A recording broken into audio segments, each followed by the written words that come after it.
Good morning, everybody. Today, I will just take and have a recap of two lessons, that is the mobile genetic elements as well as the cancer biology. So let me just start by sharing my screen with you. Just give me a moment.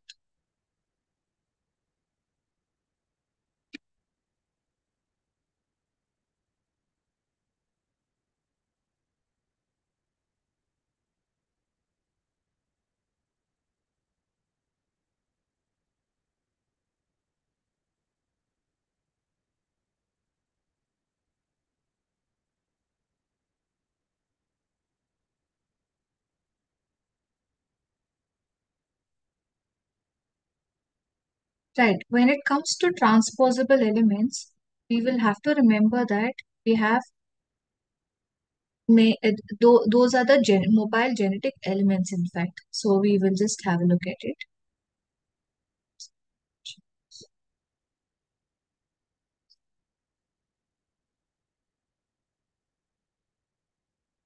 Right.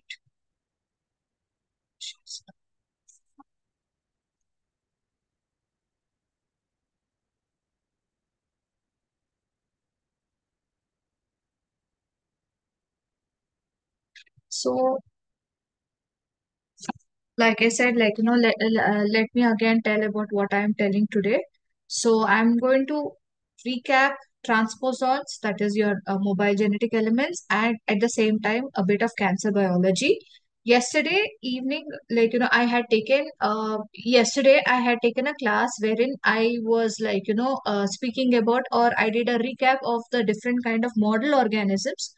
That is from your chapter one. So it was just a recap of all of that. And then, I had covered a few miscellaneous topics. So today I will talk about transposable genetic elements. So what exactly are transposable genetic elements? And are they both prokaryotes? Are they present in both prokaryotes or in eukaryotes as well? So what are they?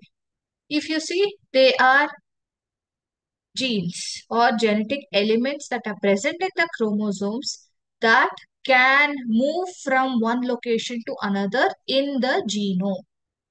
So usually this is not done, but certain times you can do this. So that is why they're known as jumping genes.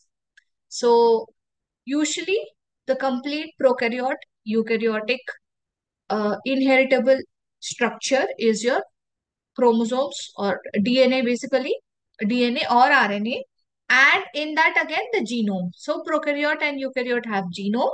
In the genome, all your genes are present on the chromosomes.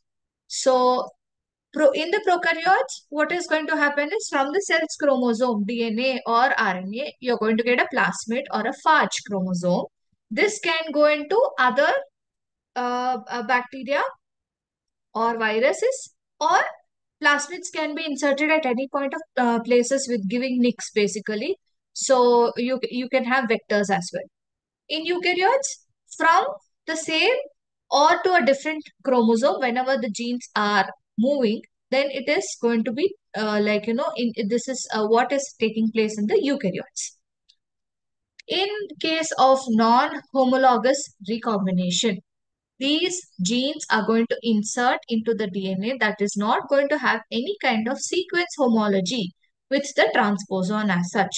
So it is just an XYZ, whatever part is there, it is going to go take it itself and insert into a completely non-homologous sequence. So what is going to happen with this? There is going to be a genetic change which will cause an evolution of genome. It is going to cause genetic diversity. It can cause mutations. It can cause diseases. Yes, a whole lot of changes takes place, because whenever this extra genome or extra DNA is going to either get inserted. So when it is getting inserted from one place, it is deleted from one another place. So because of that, what is happening? There is going to be a, during transcription, you're going to have this particular change afterwards. And then what is going to happen during translation? You're going to get an mRNA whose sequence is not going to be the same as what the original sequence was planned out to be. Because of this, a protein expression or another gene expression or another whatever element is going to come is going to be different from what is to be expected. So transposable elements can insert into the genes, insert into regulatory sequences, because of which your gene expression is going to be modified. This is also going to cause chromosomal mutations. Let's go to the next slide. So again, there are two types of transposable elements or mechanisms that are involved. That first thing is they encode the proteins that move directly or the DNA directly to a nucleus position, or DNA is going to be replicated, then integrated into another replicated DNA elsewhere in the genome. So this can take place in both the prokaryotes as well as the eukaryotes. In the case of retrotransposons, what is going to happen? We have an enzyme called as reverse transcriptase.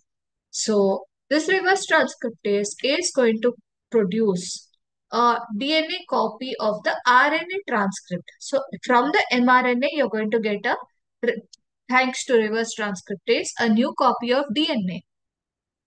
This DNA integrates at different sites, and this is taking place only in the eukaryotes. So again, two types of transposable elements are present in the prokaryotes. One is the insertion sequences, and then you have the transposons. And when it comes to the insertion sequence, like I told you, they are like your bacterial chromosomes, plasmids.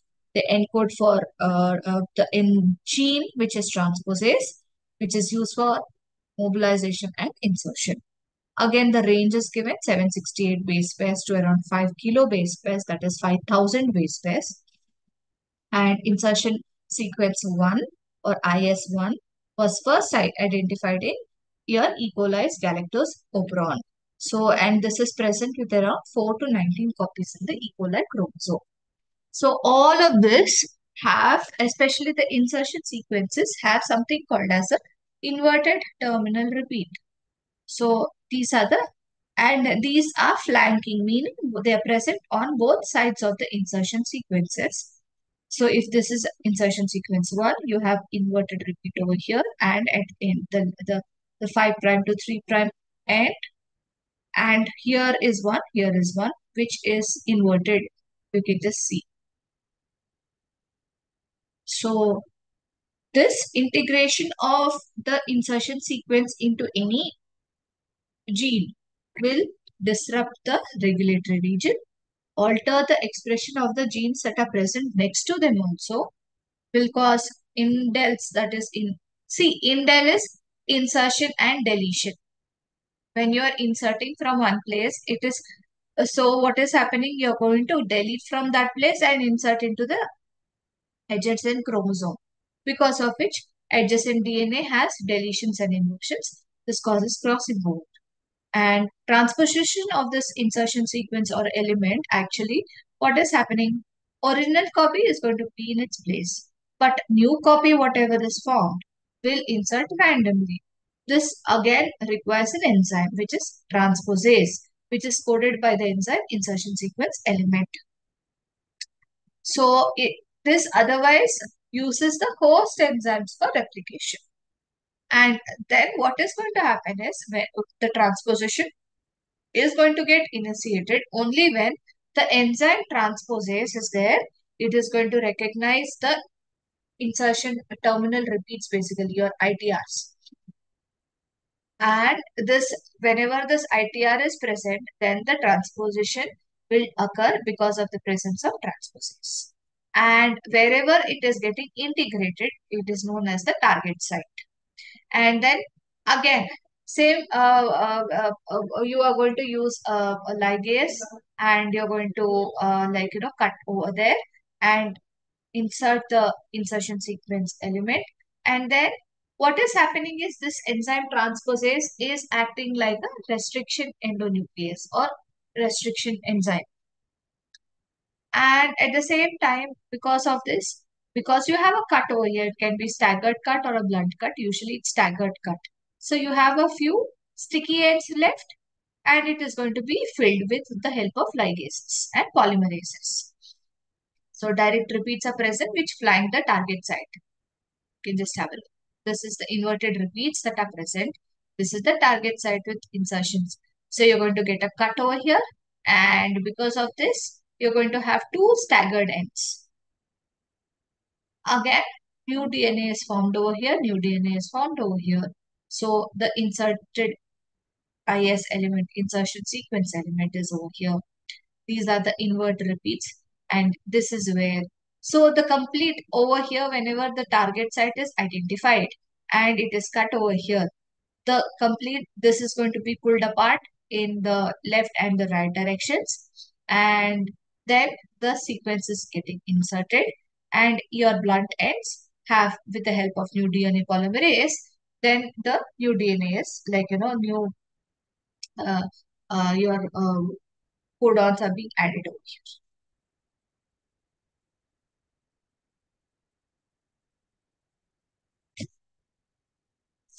Now, with the help, this is about insertion sequence. With the help of transposons, what is happening is, again, we have two types of transposons. What is it? Composite, non-composite. Composite transposons, they're going to carry the genes for any kind of, medicinal value, for example, or basically antibiotic resistance. So you can use them as your vectors as well. So they are again flanked with, this is the this is the transposon. Again, it has IS element over here, IS element over here, and these are the inverted terminal repeats that are present at the end of the insertion sequence.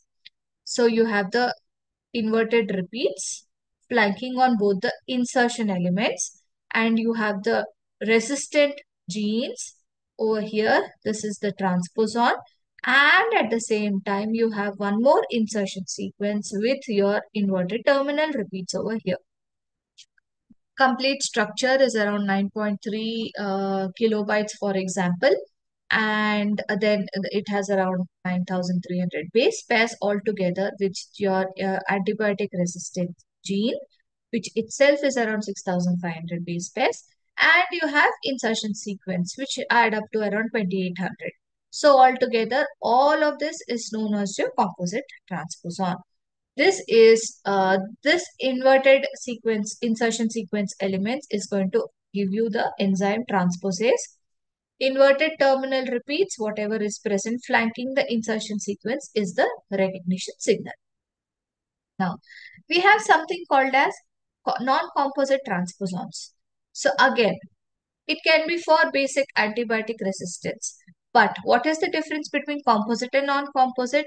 They might not have your insertion sequence elements at the end of the your antibiotic resistance or the genes that are necessary, or genes present in the non-composite transposons. So they end with non-insertion sequence element, but repeated sequence, left inverted repeat, right inverted repeat sequence is present. And mRNA, this is your DNA, right? So mRNA transcription occurs from the left and at the same time occurs from the right as well. So you have to just like see to that. So if for example, they have given transposon 3, TN3, it's around 5,000 base pairs. It has around 38 inverted repeat left and right put together, around 76 base pairs of inverted terminal repeats, and it has three genes coding for beta lactamase enzyme, transposase enzyme, and resolvase enzyme. So all of this helps in recombination. So the most the scientists associated with transposons or the mobile genetic elements or the jumping genes is Barbara McClintock. She was working in on the corn, so that is ZMAs. She actually won the Nobel Prize in Physiology and Medicine, one of the very few ladies who had won the Nobel Prize, in fact. And what did she do? In the early 1940s, 50s itself, she had identified that there is some transposable element which is actually causing a change in the color, change in the corn kernel seeds, in fact. Also, she had won the Nobel Prize for demonstrating the crossing over, and this is the basis for chromosomal theory of inheritance, in fact. So what is it that we're looking at when we're talking about plant transposons? They have the inverted terminal repeat sequences. They're going to give you the short repeats at target sites. So what happens is, at different places, you're going to get the same transposon and the same genes that are going to be like, what do you call it, transcribed. Again, there are two types. And this causes activation or repression of the target genes wherever the target site is, where in the your transposon is going to come and get inserted in. So this can cause two changes. One is your activation of the target gene to transcribe a protein or a gene expression, or that is one option. Second is repression of the target genes, wherein gene silencing is taking place, because of which chromosomal mutation, and of course it has a different effect altogether. Again, transposons are of two types. Autonomous elements, they transpose themselves, so they have the transposition gene within them. Non-autonomous elements, they do not have the transposition gene, but they depend upon another transposon. So, white corn, that is ear maize, if with purple spots, is because of the transposable elements. This is what Barbara McClintock had proved. So, what did she do? The basic genes. C is for corn, basically white kernel, C or C, and C and absence of the what do you call it? Recessive gene C causes purple kernels. So kernel of the corn alleles or traits are being unstable. So if at all there is a reversion of your the recessive allele to dominant occurs in a cell, the cell will produce a purple pigment and a spot. If at all there is a reversion occurring, then the larger, earlier, during the early developmental stages itself, if the reversion is occurring, the spot is going to be much larger in size. So the C allele results from a non-autonomous transposon called as DES according to her, which is dissociation inserted into the dominant allele or dominant CG.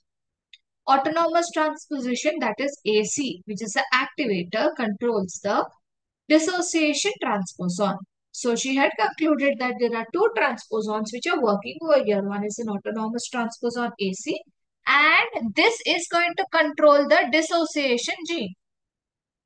This finally causes the purple kernels and the spots on them. Now, you can actually see here purple cons. This is the autonomous associate, what do you call it?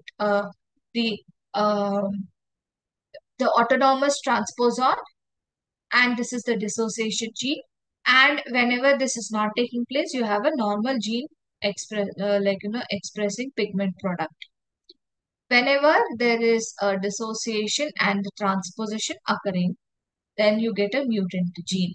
And whenever this autonomous transposon activates the dissociation transposon, then you're going to get a kernel having spots on it. So this is what she had discovered. And AC element is the autonomous or the direct, and DS is the non-autonomous element. This is around 4,500 change base pairs with around 11 base pairs of inverted terminal repeats. You have a one transcription unit, in fact, that is going to code for the transposase enzyme. And you have the autonomous element activating the dissociation element. And this dissociation element is going to vary in its length. But again, it has same inverted terminal repeats as that of the autonomous element. Otherwise, how is this going to take place? How is autonomous element going to influence your dissociation element? So they are again developmentally regulated, and they transpose only during chromosomal replication, and no copies are left. So you can see this is the donor site and the replication is going to occur in this way. So these are the autonomous sequences that are present. So already replicated recipient site is here, donor site is here. When the transposition is occurring, what is happening is the recipient site is over here, right? So vacant donor site is over here.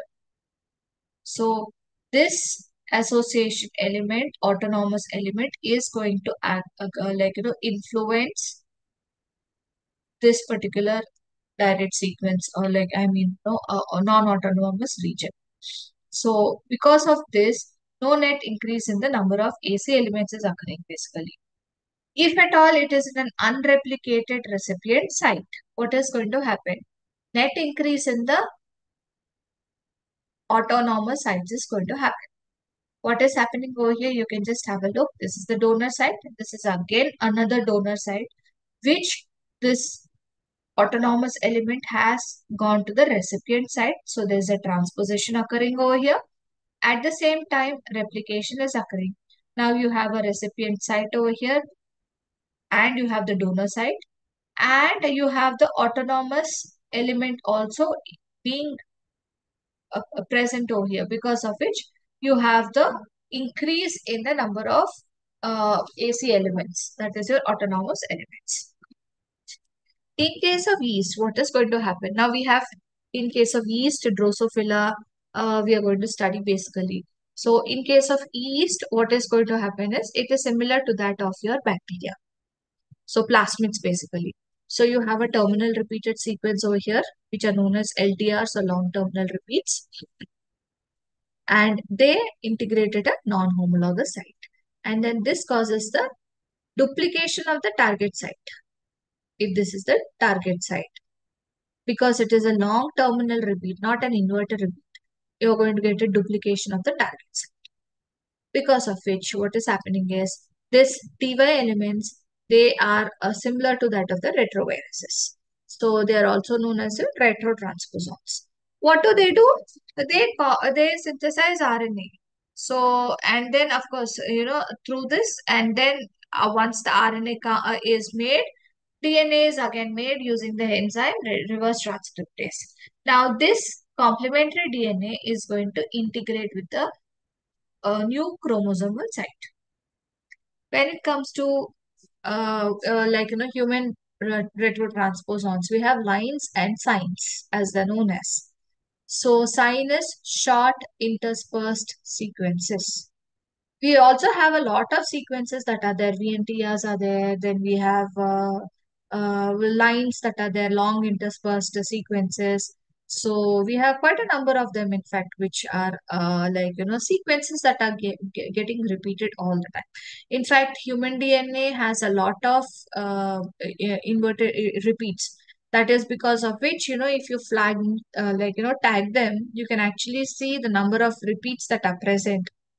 And so when it comes to signs, they're around 300 base pairs long. Repeats of that's what it is, almost like 3 lakh to 5 lakh times it is getting repeated. And each repeat has around 7 to 20 base pairs of direct repeats. So when they are transcribed, they move by RNA intermediates that are present. So how is it that you're going to detect your signs, if at all they are there? So you have it is present in a disease which is neurofibromatosis, intron. So what is happening is exon is lost. So exon is your functional gene, after RNA splicing is done, the exon it has to be transcribed, and you have to get your mRNA. So when loss of an exon is taking place, it is causing the loss of the protein as well, and production of a non-functional protein is happening over here. In fact, there is no protein. In case of lines, what are they? Around 6,500 base pairs, and they're repeated almost like 52,000 times, 1 lakh times. That is around 5% of the genome is made up of long interspersed sequences. And they usually have an open reading frame that is present, which is homologous to that of the reverse transcriptase, and it does not have the long terminal repeats flanking them. So example is hemophilia. If in hemophilia you have around newly transposed L1 insertions present, so this is one marker that can be identified with whenever you are having hemophilia. So if at all the presence of lines, especially L1 insertions are present, yes, hemophilia is there. So when you see the composition of a human genome, you get to see that 25% is introns. your introns are not getting transcribed basically. Even if they are transcribed, you have post-transcriptional, post-translational modifications. So in the post-translational modifications and like you have your gene slicing, alternate slicing. So through that, what is happening is all the introns are removed. So around 25% of your gene is going to be removed during your splicing time. Exons around 2%. Satellite DNA, that is with your telomeres, it's around 5%, which is necessary.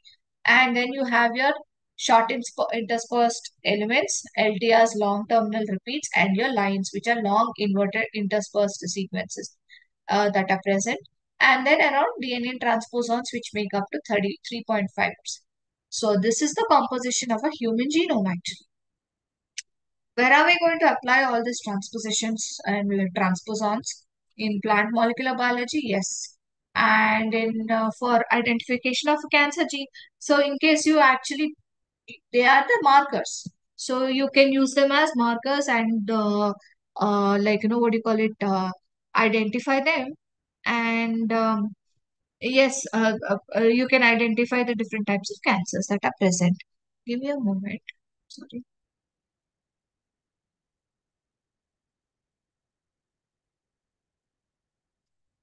I'll stop sharing now. I'll pause the share. I want to share one particular point with you, in fact.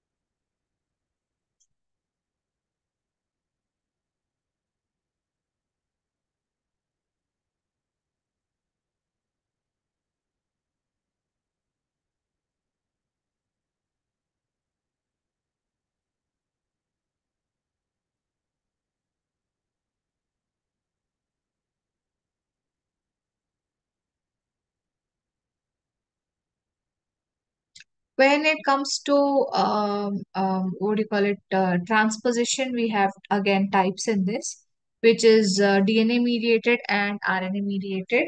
So effect again we have seen causes deletions, inversions, chromosomal breaks present transcribed into different cell types. So the protein, if at all, see this is the transposable element. And during gene transcription, if at all in the genetic regulation it is being produced, it gives rise to, say for example, the first one. So it is getting transcribed over here. So the protein product is not going to be functional. If it is being transcribed in the first place, say in the second position, for example, how if at all this transposable element is inserted in between the gene, or in before the regulatory sequence, or in some other place different. So this is the three possible um, effect of the transposable element based on where it is getting inserted. So dissociation, and basically, that's what mutable loci, dissociation of the DS on the short arm, basically on the chromosome 9. And frequency, this is the activator gene, as it is known as. So, whereas all of this is taking place during the chromosomal replication. I hope this is clear for you. So, you can find the transposons in the progeny, basically. So whenever there is an inversion or a duplication, so this dissociation gene, if it is present in the, oh, slides are not shown. Oh, 1 minute.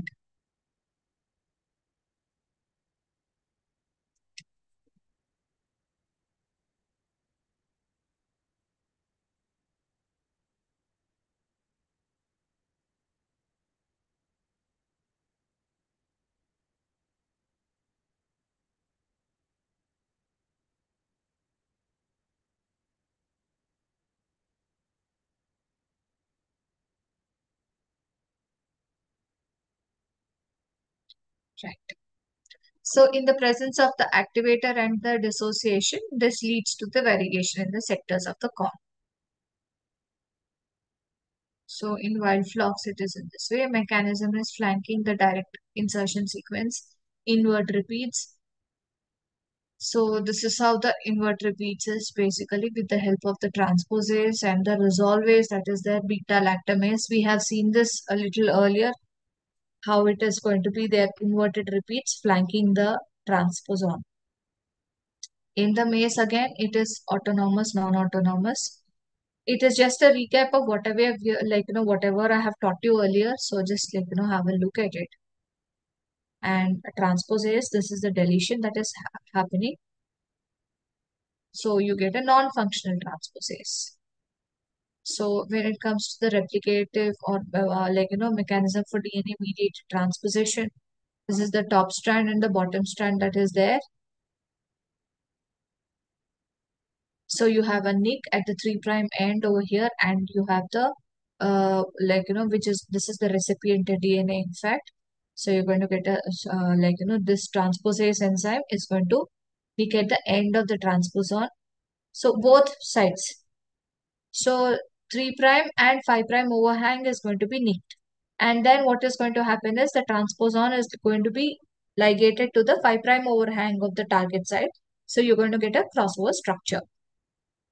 So finally, this is how it is going to be. Now, in the case of replicative transposition, because of which what is happening is your activator enzyme or activator element is going to increase. So, because of which you're going to get a cointegrate structure as such. And this also happens to have a copy that is being produced with the flanking direct repeats that are being generated. So, it is resolved by a recombination enzyme. In the case of non-replicative transposition from the crossover, again, it is released by nicking at both the ends, and then the gap is produced. Now this gap at the target has the new transposon present. This is again repaired by generating new what do you call it, your bases. DNA bases are added to it.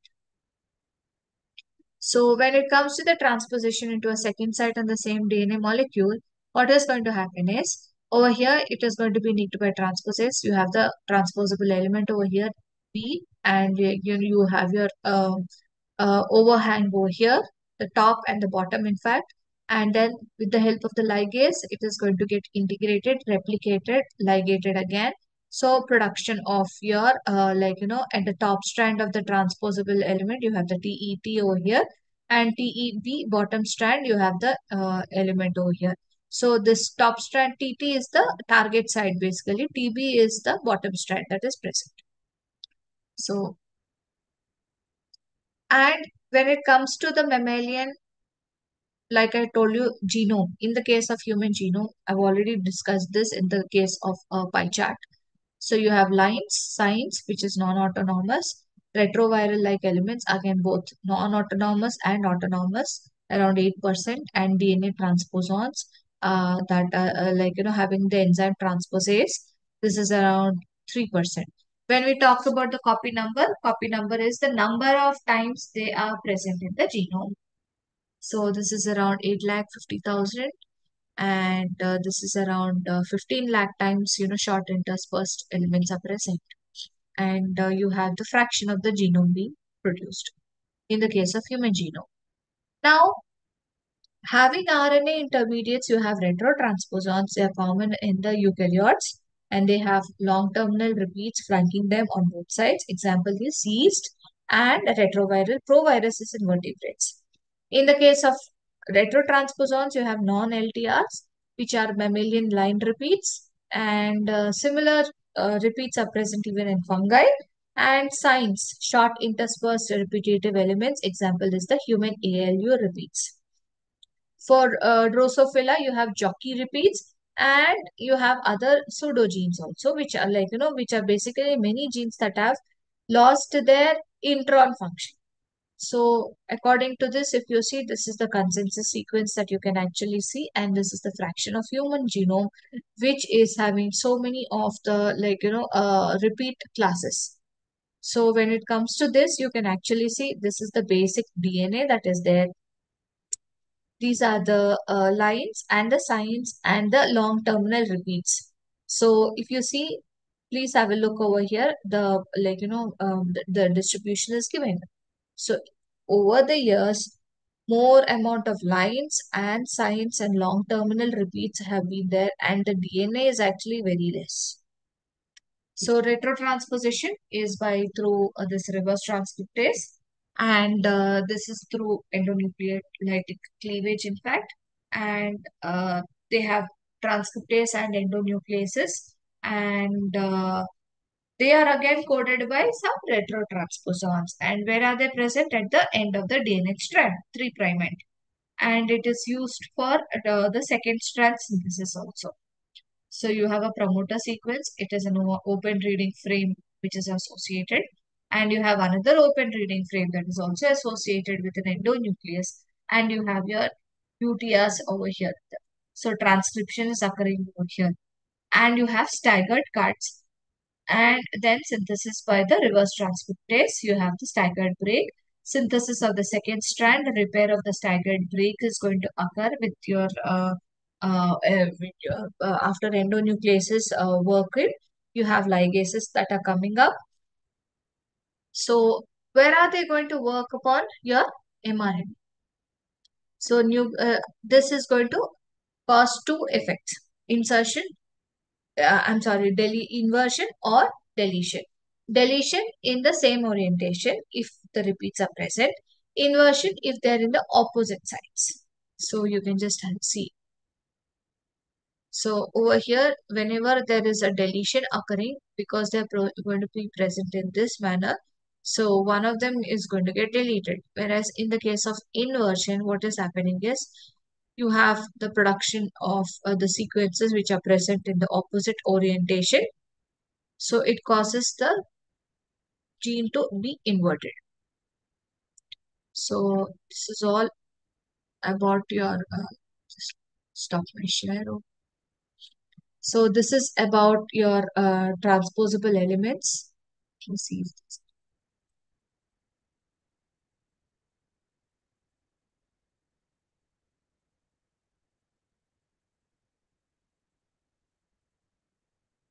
So in the case of fungi, let me share my screen again. In the case of fungi, like I already told you, you have three orders of the which have your see animals are classification. You have your kingdom, then phylum, then you have your order, then it comes to your family, and then species, right? So if you see like that, orders Ascomycotina or Ascomycota, Basidiomycota, Zygomycota, they are usually having your transposable elements. So again, two main classes are there present. In fact, class one, that is your retro elements. So this transposes. So this is actually known as a copy paste mechanism. So you have LTR retrotransposons. This is the retrotransposon having the long terminal repeats on both sides. And then you have the non-long terminal retro elements also present. And then you have your lines and signs. This is class 1 element or retro element. Second is your class 2 transposable elements, which are also known as your DNA transposons. These are having your terminal inverted repeats, and the transposase enzyme cuts directly through DNA to form the cut and paste possibility. So in your eukaryotes, the transposable elements are again of two types. One is that is similar to that of the bacteria. The other is the retrotransposon. They use your RNA elements. Drosophila, you have TY elements in the yeast. Copia or jockey elements in the Drosophila. ALU sequences in human beings. So we have just seen this is how colorful, thanks to transposons, the maize can look. And in yeast, we have already seen TY elements. Transposons in the Drosophila, basically class 2 type of transposons are present. And usually the transposase genes expression is repressed. So because of which, what is going to happen is the uh, the male flies having the P element or the transposon element mates with the female flies which do not have this element. Then the transposase becomes active in the germline, so that this causes mutations, and this causes the offspring to be sterile.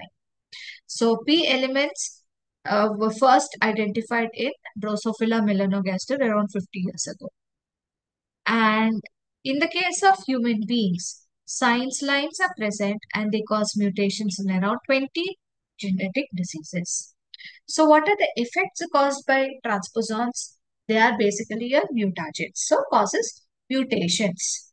When it inserts itself into a functional gene, damage is taking place. So you're going to have a non-functional protein being produced, or you have the loss of that particular gene itself. So this can destroy or alter the gene activity. So mutations responsible cause hemophilia A, hemophilia B, and then you have X-linked severe combined immunodeficiency, porphyria, and cancer. And of course, these are the harmful effects of the transposons. When it comes to the useful effect of transposons, you can see that they can be used as cloning vehicles or vectors. So that is, you can transport or transfer the genes between different organisms. Also at the same time, you can induce drug resistance through the insertion of the genes. How is it done? You're using plasmids as the cloning vectors.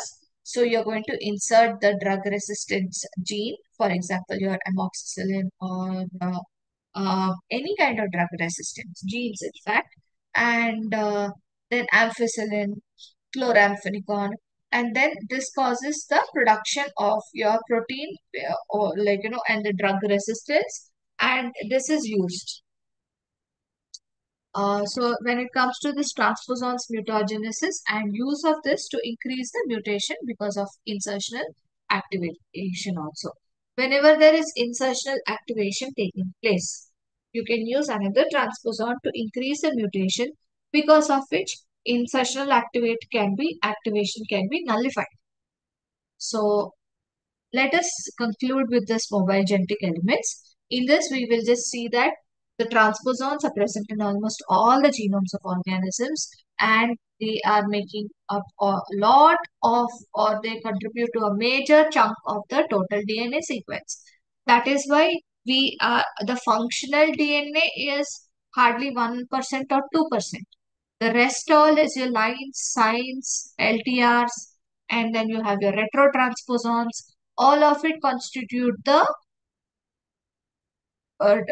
DNA which is actually not functional. They cause a major, again, they cause mutations and genome rearrangements, and they have the ability for insertion and inserting themselves, and cause deletions or inversions also at the macromolecular rearrangement level.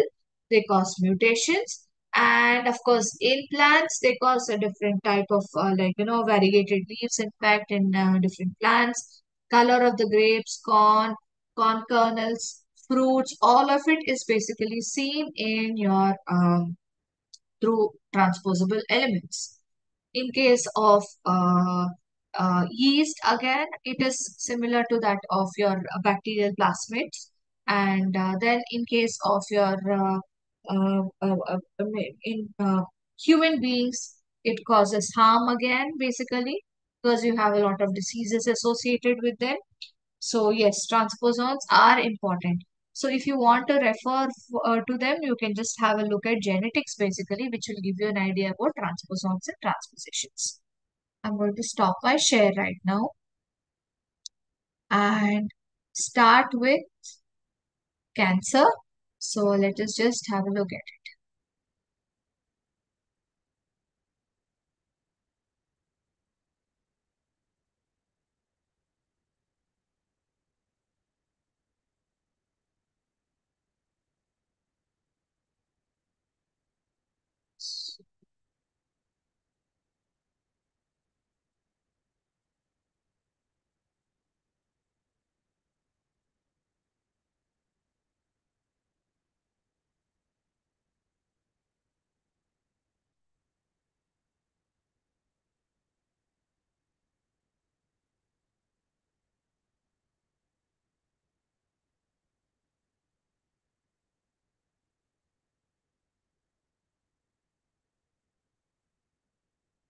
So when it comes to cancer or oncogenes and tumors, you have many types of tumors. So again, the difference between tumor, cancer will also come. So when it comes to tumors, tumors are of two types, benign and malignant. We'll come to that. Benign is whenever there is a sheath that is present or the cells they are present in a particular sheath and they are not going to have a metastasis happening over here. It causes tumors. This tumor can be removed as such. Of course, you'll have to send it to biology or the pathology lab. See if at all there are any changes in your cell signals or if there is any change in your cells, so that you will know whether there is any whether it is malignant or not, right? Malignant tumors are those that have lost the ability to, to identify the cells and the non-self. At the same time, they do not have the sheath, so they can metastasize to any other place in the body and cause a cancer over there. So, uncontrolled growth of cells due to damage, that is DNA mutations, is your cancer. So this is going to be seen. Of course, cell division has to occur all the time in every organ of the body. But there is a balance between this proliferation and how is this going to be occurring? Whenever there is the presence of another cell growth between your next cell. So that itself is one of the factors which says that yes, the other cell has also grown. Now we will stop cell division or proliferation for this particular time being. So balance between proliferation and apoptosis is not if it is not maintained properly, it causes cancer. So the cell regulation and proliferation has a lot of checkpoints over here. First thing is you have different kinds of, in the cell itself, for the cell division to occur, you have different kinds of kinases and you have the cell cycle regulators that are present. They're all your checkpoints. So whenever this mutation is occurring in this, and if at all this checkpoints function is lost, then leads to cancer. And this is not an effect of just one mutation or one issue that is happening here, but over the in the cell division itself. And there is a problem in the DNA repair mechanism, because if there is an issue in the cell division or if there is an issue in the cell, then your DNA repair will come into place, your cell repairs will come into place. And then when that is not happening, then the lysosomes will come and cause apoptosis. Apoptotic factors are present. If this is also not working, that overall, repeatedly, will cause a series of changes that are going to cause, finally to uncontrolled proliferation of the cells. This causes cancer because they are our normal cells, but they have turned into a different uh, uh, like you know they have an ability to uncontrollably divide, so they are known as immortal, and these cells are having enough amount of growth factors. So whenever this growth factor is there, it is going to contribute for growing of the cell, that is cell division. Or then what is going to happen, you have something called as anti-growth factors. So they are not able to recognize those signals. They are resistant to apoptotics, that is your programmed cell death. So, and then they have the ability to invade the neighboring tissues. So what is it happening? Because of the presence of metalloproteinases that are present inside the cancer cells. So they are going to digest your ECM, and then this causes the proliferation into the next organ. So this is your metastasis. So you have metastasis. And they secrete chemical signals which help in the stimulus, growth of new blood vessels as well. So it is known as an angiogenesis. So normal cell, you have the growth factor and a receptor all on the cell surface. Your cytoplasm, your signal transduction pathway, working up. Signal amplification is also going to take place. So when all of it is taking place inside, what are the changes that are going to occur? It is going to occur in the gene expression or in the production of different other growth factors or hormones, or in the they are going to help in your cytoplasmic proteins that are being produced. This is what the activity of a normal cell happens. Whereas in the case of neoplastic cells, the growth factor is in an increased form. So whenever this is happening, there is an increase in the growth factor receptors. Increased.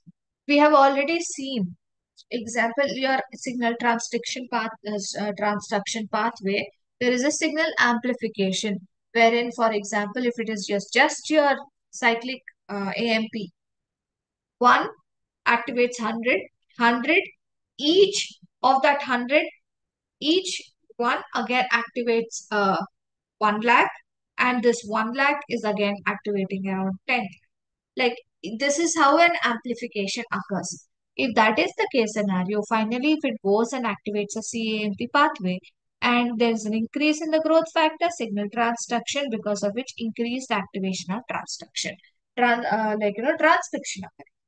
So, what are the causes of neoplasia? So, you have chemicals. Ethidium bromide is one such chemical which is actually carcinogenic. You have so many of them. In fact, viruses are there. You have your raw sarcoma virus. You have your uh, uh, uh, so many of the viruses are there which actually cause cancer. And then, of course, radiation, UVA, UVB, and then your gamma and your beta. All of these, like your basic radiation, X-rays, all of them cause issues.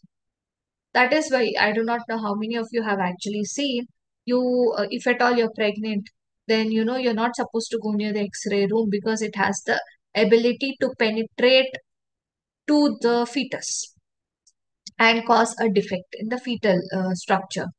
And all of this combination together, yes, it's a bumper offer that is coming. And yes, cancer is genetic. And at the same time, yes, despite the fact it is genetic, it need not be heritable.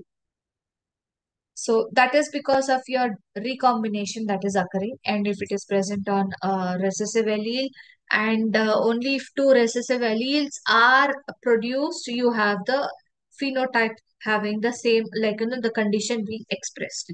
So BRCA1, BRCA2, ovarian cancer, uh, and then, Hodgkin's lymphoma. So many of them are heritable though. So you have different kinds of the triggers for alteration of the gene expression. So you have chemical, viruses, radiation. So these cause mutations. Whenever there is mutation occurring, you have the otherwise inherited mutations. So this causes a gene expression which is altered. Now till here it's fine. Now altered gene expression is there. That is when your DNA repair mechanism has to come, and you have other genes such as tumor suppressor genes and proto-oncogenes. Now, proto-oncogenes, when they are activated, then it causes cancer.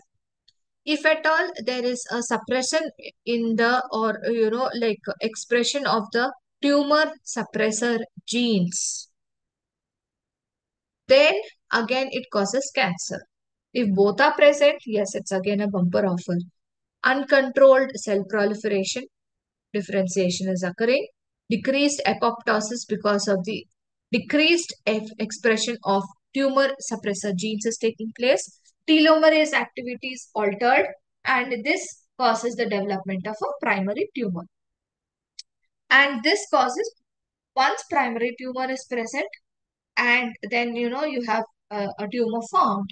Once that tumor is formed, then production of a metalloproteinase occurs, because of which what is happening is nearby cells, nearby tissue is going to be invaded by these tumor cells and causes the tumor cells to actually go to a new place. So whenever there is a new place, then it causes the production of a new blood vessel.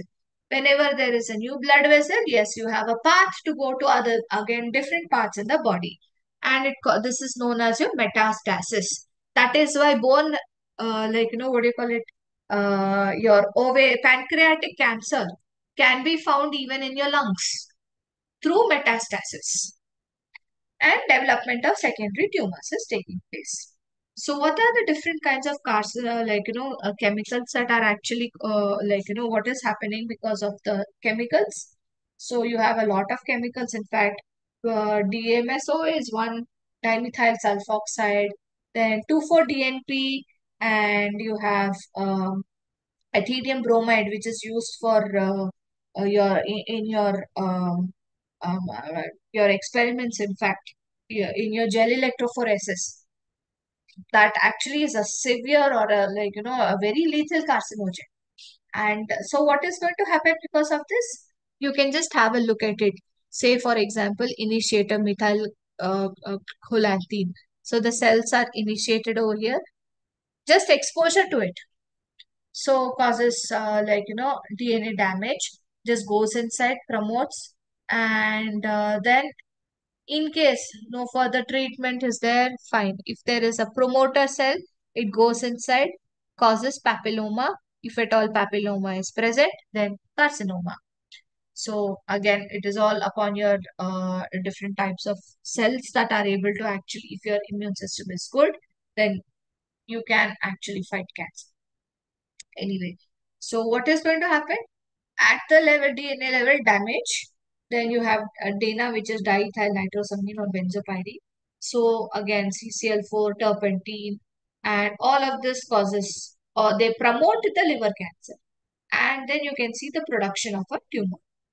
So what is happening over here? Irreversible genetic alteration results from the DNA, which has actually gone on to the target cell. So this is by carcinogenic compounds and exposure. So that is why radiation is one which causes genetic changes, which is going to last for generations altogether. And you can see that in Chernobyl and other nuclear wherever there was this nuclear disaster occurring, you had a lot of DNA changes occurring, and the immune system was it had gone for a toss. People died because of that. And chemical exposures also have caused cancers. So it's an irreversible process. Causes this is again through carcinogen exposure, but this itself will not contribute to the formation of a tumor. Along with this initiation, you need something to promote the gene activation so that there is an altered phenotype of the cells that were initiated earlier. So this is like selection and clonal expansion. Again, it's a reversible process. Only if at all there is an exposure to the initiator, then again, through many times of exposure, this causes this kind of carcinogen. So again, promoter is not going to be a carcinogen by itself, but it causes or promotes a carcinogenesis whenever there is an initiator present. So if you see here, application of any kind of initiator itself will not cause tumor. So you need a promoter as well. So second time, you have application of initiator. Along with that, you have many times application of the promoter. This causes tumor. Application of initiator after a gap of some time. And then you have promoter. This can also lead to tumors if at all there is any remnant present inside the body. You have promoter, which is you are exposed to the promoter, but then after some time you have the initiator coming in. Then the chances of tumor formation is less or nil. But you have only promoter, you are exposed to only promoter of carcinogenesis. Initiation and promotion of what? Carcinogenesis. So, again, no tumors. And over a period of time, short period of time with a lot of gap, you're being exposed to both the promoter and the initiator. You do not have tumors. But when are tumors formed? Only when there is an initiator present and immediately some tumorogenic or carcinogenic promoter is available at the same time. And even if you have initiator in your body, and then after some time you are exposed to promoters, this will cause carcinogenesis. Now, molecular basis of carcinogenesis, you have four types again. You have your tumor promoters, that are the proto-oncogenes, inhibitors, that is tumor suppressor genes, genes which are going to regulate your apoptosis, your bad BAX, BCL2, and SMAD. So many of them are there. So, and then your DNA repair genes. So, genetic damage at the center of the carcinogenesis is because of loss or damage to tumor suppressor genes. Your P53 gene is an important gene.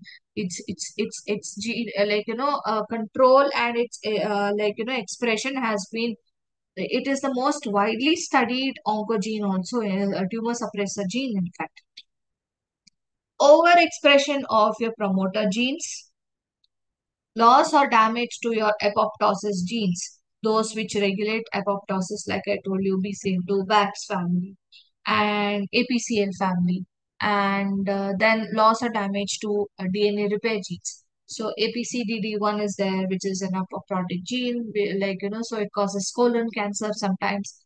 So loss or damage of this DNA repair genes are also going to contribute to colon cancer. So the genes that are going to promote the cell growth and mitosis are the proto-oncogenes. Tumor suppressor genes, as the name suggests, temporarily it is going to stop the cell division so that DNA repair can come and methylation or demethylation, DNA repair can occur. Again, if at all there is a lot of mutation over here only in the tumor suppressor genes, then the normal cell can transform into a malignant cell. So, different factors, changes in the genome of somatic cells, then it causes activation or inactivation, and then expression of the altered gene, which causes malignant neoplasm. So, again, when it comes to this proto-oncogenes, you have V-onc and other oncogenes that are present in fact, and this, with so many other factors that are contributing to it, causes the cancer. In the case of tumor suppressor genes, the ability of the cell to turn into a tumor cell is not happening so quickly because of the presence of the tumor suppressor genes. So a mutation or a deletion in this gene that suppresses tumor formation will increase the probability of a tumor to be formed. So tumor suppressor genes follow a hypothesis, which is a two-hit hypothesis. That is, both alleles will code for that tumor suppressor gene. They both should be affected for the gene to be suppressed. So if only one allele for this gene is damaged, the second will still produce a protein which helps in suppressing the gene. So tumor suppressor protein, for example, so is going to be produced even if one allele in the gene is being affected. Example, though there are, but then again there are exceptions. If at all, there is suppression of only one allele also, it can cause an effect. Example is your P53. So what do? They have a dampening or a repressive effect on the regulation of the cell cycle. So what do? They promote the apoptosis. Examples of them are P53 RB retinoblastoma. RB means BRCA, that is for your breast cancer, BRCA1 and BRCA2. So this was your this first tumor suppressor protein was your protein RB, which is your encoding for repression of human retinoblastoma. So it is also as a tumor survival factor. And then you have the P53 tumor suppressor protein, which is being produced by your TP53 gene. So all those breast cancer is hereditary. So those families that have the breast cancer usually have mutations that affect your tumor suppressor gene, which is BRCA1 and BRCA2. Most famous example is your that is known worldwide. For example, is that of Angelina Jolie. In fact, her mom had this BRCA1, BRCA2 issues. So then she also tested positive. So yes, and when it comes to your role of P53 gene, what is it happening? It senses the DNA damage. What is it going to do once there is a DNA damage that is occurring over here? Causes in the cell cycle arrest of the G1 phase. Whenever the G1 phase is arrested, this causes induction of the DNA repair genes to come over and start repairing of the DNA. In case the DNA is still unable to be repaired with what do you call it, the removal of the what do you call it, bases, then it induces apoptosis. So two-pronged approach of P53 gene is there. Stop arresting of the after identification of the DNA damage, arresting of DNA replication or DNA taking place. At the same time, induction of apoptosis in case the DNA is unable to be repaired. So P53 is the guardian of the genome. So any kind of issues with the P53 gene will cause a lot of damage. And yes, many types of cancer has seen loss of P53 function. So only when the homozygous loss leads to accumulation of the DNA damage, this causes cancers. So almost every cancer that is there, you have seen a loss of the P53 gene. So over half of these show loss of P53 gene by special tests. So damage or stress causes P53. What is it going to do? Cell cycle arrest, apoptosis, DNA repair, angiogenesis, inhibition. Production of new blood vessels is not necessary at this particular point of time. I want to try to do anything to salvage a issue with the DNA. But if nothing is working, then I'm going to call first is I'm going to arrest the cell cycle so that I do not have DNA replication occurring. And then what am I going to do? Try to do DNA repair. If at all DNA repair also is not going to work, at the same time simultaneously, I'm not going to produce any more new blood vessels. And then if all three don't work, then I'll try to at least see that the cell is dead so that I do not have much more issues. But then if all of this fail, then it causes of loss of the P53 pathway, because of which you have a very aggressive tumor behavior. So it causes what do you call it, therapeutic resistance also. So you have your growth factors over here, and then you have the DNA damage occurring. So you have the cyclin D1, and then you have your P53, P21, P16, all of these genes that are coming. Whenever there is DNA damage, P53 gets activated, causes the activation of P16 and P21 also, which negatively go and stop the growth of the cyclin D1 and CDKY and CDK4 and 6 cyclin dependent kinases. So again, all of this in the presence of the growth factor. Now, this is a retinoblastoma protein. In fact, if at all you have to see, like this goes and sees that it activates your E2F, and negative regulation takes place of the target gene. So arrest of the G1 transcription that is blocked, because of which the cell cycle gets arrested. This is how it works whenever there is a DNA damage and the presence of growth factor. Then with your protein retinoblastoma and different kinds of phosphates and proteins attached to it in the presence of E2F, and then it goes and positively targets the target gene. So this is blocked over here if you see, because of which target gene is still activated and progression of the cancer is taking place. In the case of proto-oncogenes, you can see it's a normal gene, basically proto-oncogene, and mutation, or even if it is just simply expressed overly also turns into an oncogene. Any gene for that matter should encode for the protein, and it should stop being expressed after a certain amount of time so that there is enough cell growth and differentiation.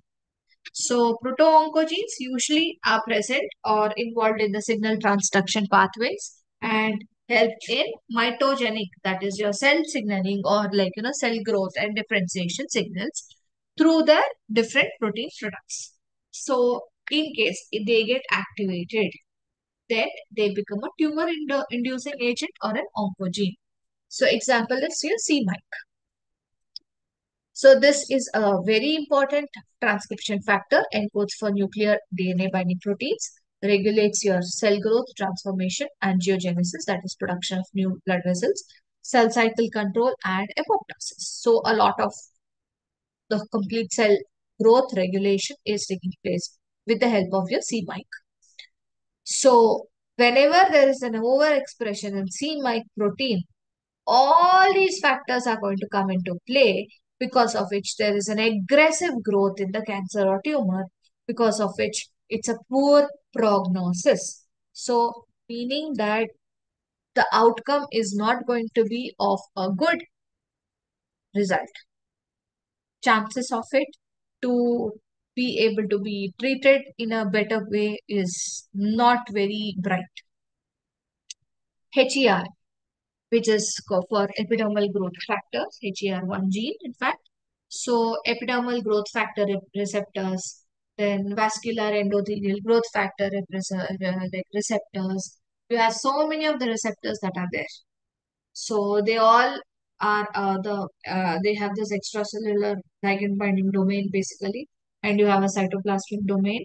And we have actually seen a bit of we have studied about growth factors and EGFR in particular. So you have a cytoplasmic domain and receptors. This is one receptor with the tyrosine kinase activity. So it is again playing a role in your cell proliferation, migration, and protection against apoptosis. So if at all there is an overexpression of HER1 gene, then again breast tumor with a poor prognosis, meaning it is not very well treatable. So, HER protein is targeted by inhibiting the extracellular ligand binding domain using monoclonal antibodies, or the tyrosine kinase activity using TKIs, which is tyrosine kinase inhibitors. So, this can be stopped for some time. And then HER2 or mu gene.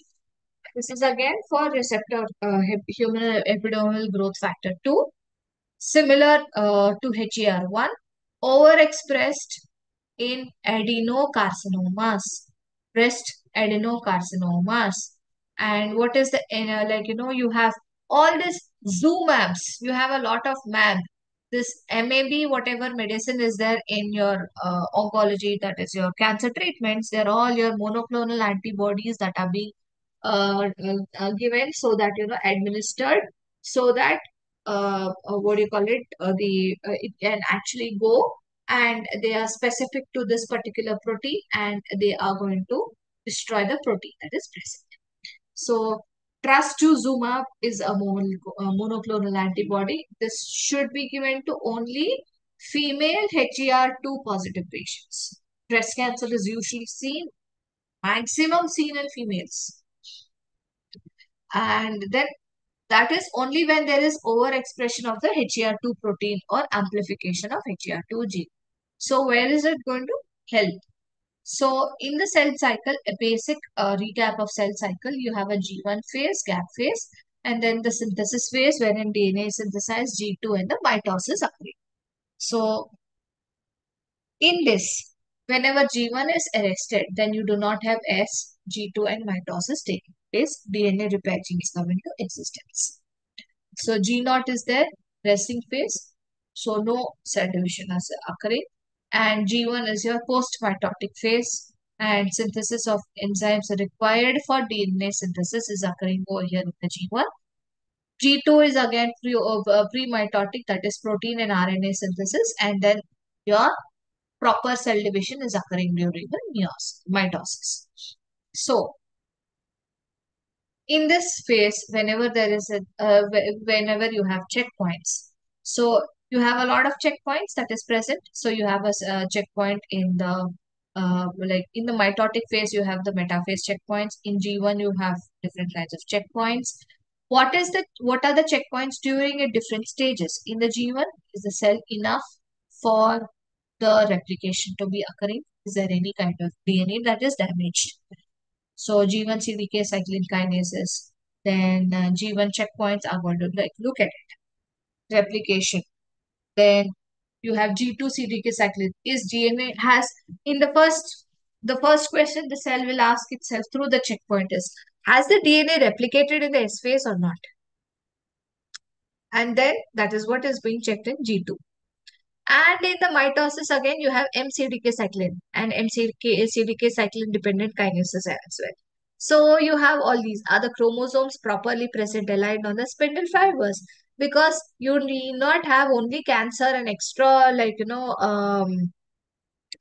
issue coming up, or like, this, the malignancy to set in for any kind of disorder to occur. Cancer is one thing. Otherwise, you have genetic or chromosomal disorders. If at all there is no in spindle fiber formation, or if there is no like disjunction of the chromosomes or the sister chromatids for that matter, it will cause aneuploidy, monosomy, trisomy, Down syndrome, Klinefelter syndrome, and Turner syndrome. All of it is because of the improper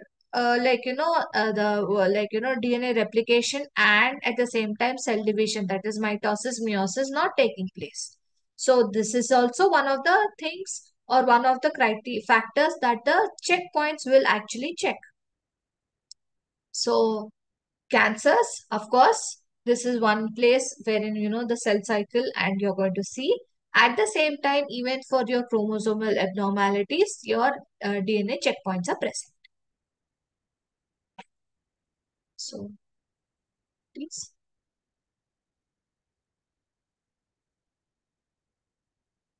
So we have seen, if at all it's a non-lethal genetic damage, that is your carcinogenesis, and genetic hypothesis of cancer.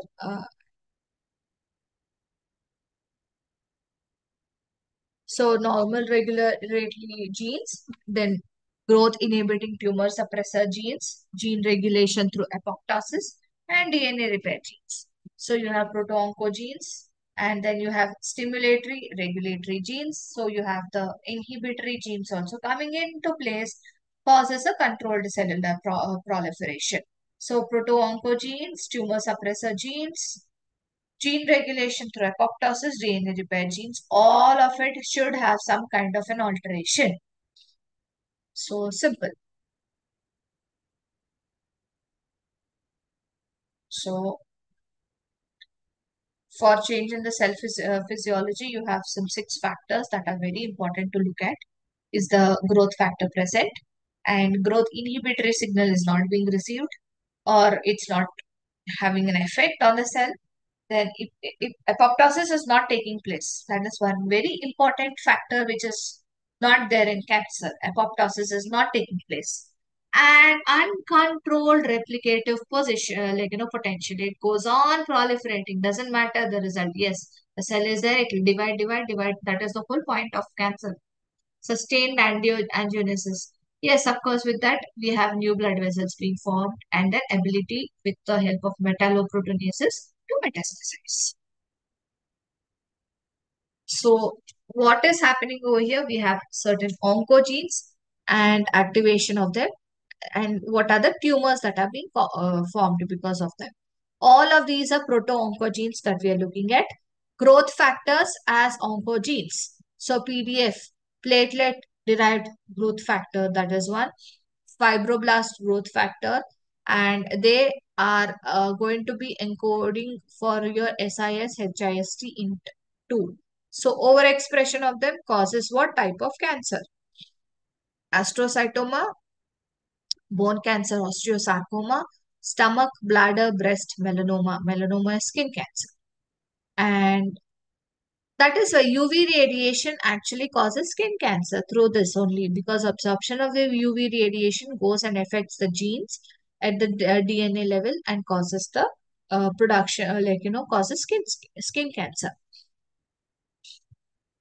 And growth factor receptors, if at all they are acting as your oncogenes.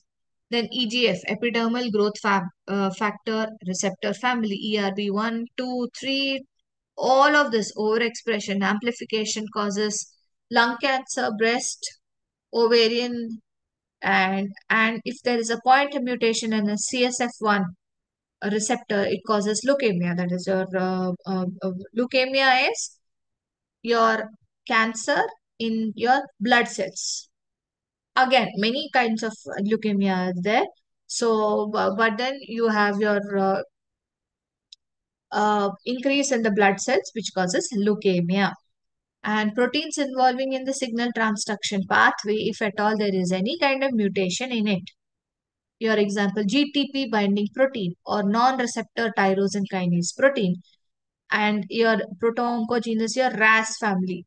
If your RAS is affected, it actually affects your RAB family also. And then MEC also. Then your MAP kinase pathway is involved. When MAP kinase pathway is involved, then you have a whole lot of issues over there. So this 1 point mutation in your GTP binding protein is enough to cause human lung, colon, pancreas, as well as many type of leukemias. Enough 1 point mutation in RAS oncogene. ABL translocation, so again causes CML or ALL, which is acute lymphoblastic leukemia and chronic myeloid leukemia. And if at all there is any kind of proto-oncogene effect on, this is your mic protein, C mic, N mic, and L mic, causes Burkitt's lymphoma, again translocation, amplification, lungs. So 30% of all the tumors, it's all thanks to RAS gene. If at all there is an issue with the RAS gene, it's a proto-oncogene, it causes so many cancers. So what is happening over here?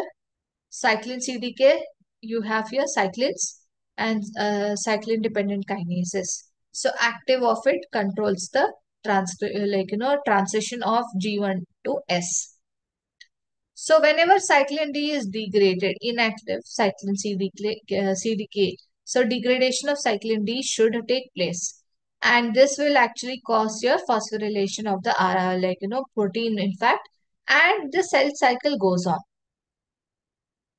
Now what is happening over here? You have many kind of inhibitors that are present.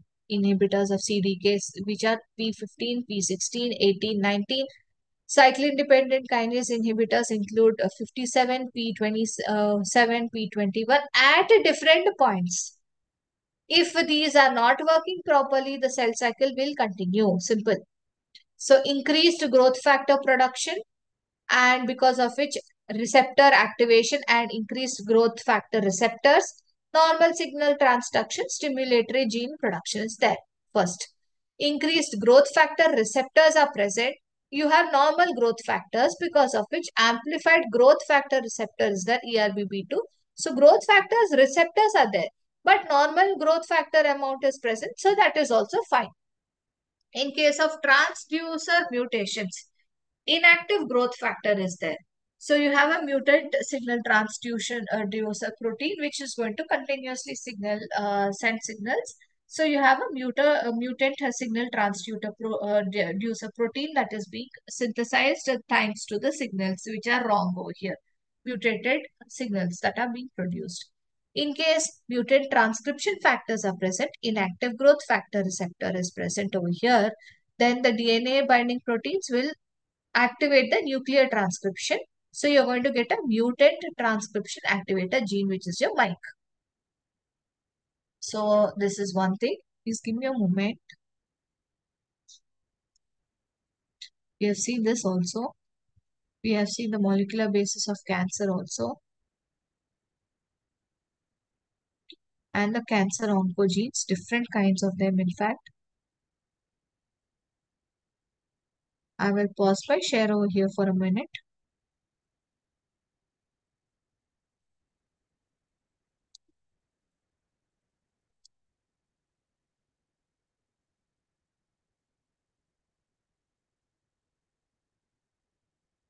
We are almost done with this particular chapter. I just want to conclude. So, so finally, thanks to all of these, you have carcinogenesis occurring. So I just have one particular small slide to show. For example, there is some kind of mutation that is taking place in a gene. Uh, so you have the normal cells over here and you have a mutation. So this causes hyperproliferation. So early adenoma. In case there is a KRAS mutation in the RAS family gene mutation, this causes an intermediate adenoma. Again, if at all there is mutation in the P53 late adenoma, it causes carcinoma and metastasis. So at different points, if different genes are being mutated at different stages, it can cause different types of cancer as well. So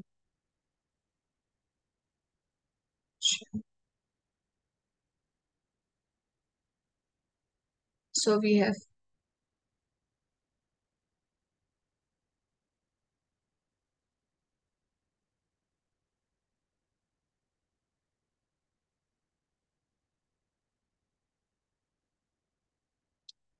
so when it comes to the, I'll complete the class in 5 minutes. So just have a look at it. So cellular basis of cancer, again, uncontrolled proliferation. We have seen this loss of the apoptotic genes. So it's not about fastness. It is basically the uncontrollability of the the cell proliferation. So this is one thing we have seen. Genetic, is it genetic? Not really. Random, yes. So proto-oncogenes, melanomas, tumor suppressor genes, different types of cancers are being produced. And then modified dogma is that mutation in the DNA repair gene and early instability. So it is just the tip of the iceberg, as you can just say. So DNA damage, normal cell, DNA damage, no repair, then mutations or activation of growth promoting oncogenes or inactivation of tumor suppressor genes, alterations in that is no apoptosis causes your angios, cancer. And chromosomal changes, again, terminal deletions can occur, or insertions can occur, or gene duplications can occur, inversion can occur. This is all the chromosomal changes that is occurring in the cancer genome. So you can just have a look. The inversions, Robertsonian translocation, and then R-ring chromosome is there. Isochromosomes are also there. So this is the cellular basis, basically. Nucleotides also, you can see insertions and deletions changing, and nucleotide insertions, nucleotide deletions occurring over here, and whenever there is an insertion or nucleotide substitutions occurring over here. So all of this again causes cancer. So 90 to 95% are sporadic, 5 to 10% are inherited. So you have oncogenes and tumor suppressor genes and the DNA repair genes. So normal is proto-oncogene plus tumor suppressor gene. Both of them should work together to cause cell growth proliferation. Cancer activated oncogenes, loss or mutation of the tumor suppressor gene. So this causes malignant transformation. So again, proto-oncogenes are of 5 types. You have growth factors, receptors for growth factors and hormones, signal transducers, nuclear transcription factors, and cell cycle control proteins. So you can just see here growth factors, receptors, nuclear transcription factors, cell growth genes, and cytoplasmic signal transduction proteins. All of them play a role. So MAP kinase pathway is just enough for us to understand how much of signal amplification is occurring on cyclic AMP pathway. So ligand, growth factor, and you have a cytoplasmic one with you have a tyrosine kinase receptor, also certain ones. So you have a protein kinase activity, And then cytoplasmic mediators are all present. So they can be adaptive proteins, docking proteins, GTP binding proteins, and different kinds of kinases, phosphodiesterases, or enzymes that are present. These are the effector proteins. And they go and act on the target protein, which is the transcription factors, because of which it will act on the nuclear membrane, changes in the gene expression, because of which altered, and if at all there is any alteration in any of this pathway, finally the gene expression is going to change. Oncogenes, RAS, proto-oncogene is RAS, mutated is mutated RAS. So what is it going to do? Always active, always causing proliferation. So just a basic one single amino acid substitution in any of the RAS family protein will cause carcinoma. Enough. Just one single amino acid in the protein, and then it is going to cause your cancers. HRAS, KRAS, NRAS, all of this are going to cause your sarcoma or blastoma or carcinoma. And when it is activated, then it is going to cause hyperactive or degradation or resistant protein. And then chromosomal rearrangements or translocation in the chromosomes causes Burkitt's lymphoma, CML or ALL. So just a translocation from one position to the other. Gene amplification, of course, all the oncogenes causes gene amplification. If at all there's a 20-fold to 5,000-fold, so many of them causes again cancer. Gene amplification causes proliferation of the cells, causes cancer. Oncogenes, usually dominant gain of function as it is known as. So overproduction of growth factors, replication signals, intermediate pathway, everything is over.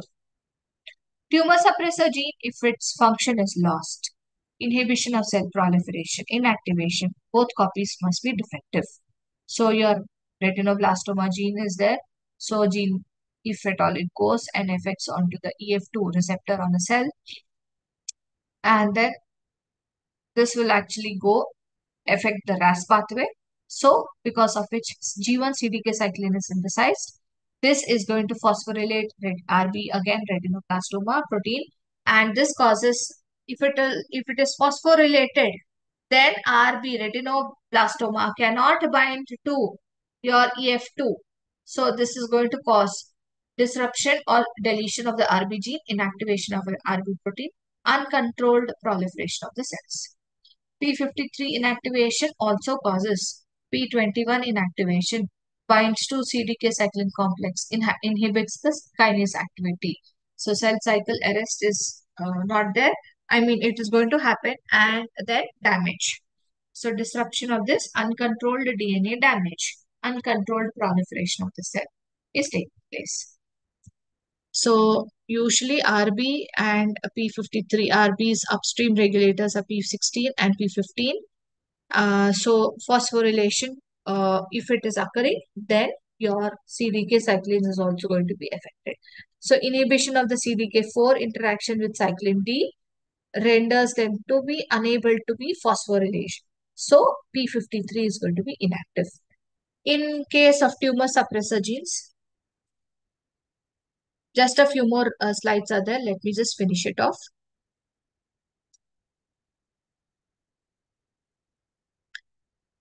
Again, unknown, sporadic, you can just see transcription is going to be affected, because of which different kinds of cancer is formed. DNA repair genes, again, you have different DNA repair genes, which if their function is lost, then causes cancer. So many pathways, you can just have a look at it. Growth factors, then your cell signaling amplification pathway, all of it causes changes in gene expression, cell proliferation, damage censure is your P53. And then whenever there is cell death, you have to actually go activate BAX, BCL2. BCL2 inhibits cell apoptosis. But then BAX will actually activate your caspases. Caspases cause the apoptosis to happen. So caspase family is very important over here. BAD and BIM, all of these are abnormality sensors. So everything affected, yes, different kinds of cancers will occur. Translocation of genes seen in chronic myeloid leukemia. and target molecule. And so basically you can see substrate protein and signal for say, leukemia is occurring. If at all your BCR-ABL is blocked with Gleevec, which is another smart bullet, STI 571, then it goes, affects the BCR-ABL, because of which no leukemia is present. So this is one medicine against your leukemia. So multi-step carcinogenesis is because of the loss of APC locus on your chromosomes. So subcellular localization, major classes of cancers associated. Red colored ones are proto-oncogenes and blue color ones are the cancer suppressor genes. DNA repair genes are green in color and the purple ones are your apoptosis inhibitors and regulators. So this is all about your cancer basically. So you can just see here your growth factors. This is your proto-oncogenes, tumor suppressor genes. And then over here you have your DNA repair genes such as HMS1, BRCA1, BRCA2. These are the DNA repair genes. And inhibitors of apoptosis BCL2 family and activators of apoptosis, that is BAX family, finally go affect the caspases, which causes the apoptosis to occur. So all of this is affected, then it causes cancer. So how are stem cells test for carcinogens? If you just have a look at it, different types of stem cells, differentiation, benign, grade 2, grade 3 or 4, malignancy. So invasion into the next neighboring cells causes metastasis. And malignant versus benign tumors, basically they are they're not going to be spread by metastasis. Malignant can invade the neighboring cells. So you have to hit hypothesis in the sporadic cases basically and familial cases also, because of which inactivation of tumor suppressor genes is taking place. Cell cycle is going to be affected. So tumor progression, genetic changes, for example, in the colon cells, normal epithelial cells, loss of APC, apoptotic cells basically, APC means polyp. So APCDD1 or activation of RAS oncogene, benign growth, which is adenoma. And in case loss of this P53 gene is taking place, it causes carcinoma. Adenoma is a basic benign growth. Polyp is a small benign growth. Large benign growth is adenoma. Benign growth with different other additions, mutations taking place, additional mutations taking place will cause carcinoma. So again, every place you have so many targets, for us to actually come and get triggered or get stopped with, because of which it causes carcinoma. So thousands of targets are there basically. So yes, how to avoid cancer, at least like try to lead a healthy life, follow your conventional methods and inhalation of smoke, inhalation of lungs, because smoking itself is enough for that smoke itself, inhale the smoke, whether you are the primary smoker or you are having, you're inhaling the secondary smoke that is coming from others. It has around 4,000 plus carcinogens in them. So yes, it is, that itself causes cancer. And try to have healthy food, no fast foods, and so that and exercise regularly. At least you can avoid for a certain amount of time. What do you call it? The if you try to maintain a healthy lifestyle and have an increased immune system, that will help you at least fight cancer. Of course, if you're exposed to radiation and all that, nothing can, uh, those are not in our hands. But what is in our hands is try to maintain a healthy lifestyle and avoid eating fast foods. And at the same time, have organic foods, homemade foods basically, exercise regularly, and try to stop inhaling, use your public modes of transportation or do some carpooling so that the amount of pollution comes down. Use of pesticides, use of so many others actually causes an amplification, or that is your biomagnification as well. So this is all for today's class. I have completed my cell and molecular biology for you all. and all the important questions and all that are there at the back of your textbook. In fact, you can also follow your previous question papers that have been given. They're available in the library most probably. So you can just have a look at it. And all the best for your exams. In case you have any doubts, you're like, please feel free to ask for the doubts as well. Yeah. Thank you so much again.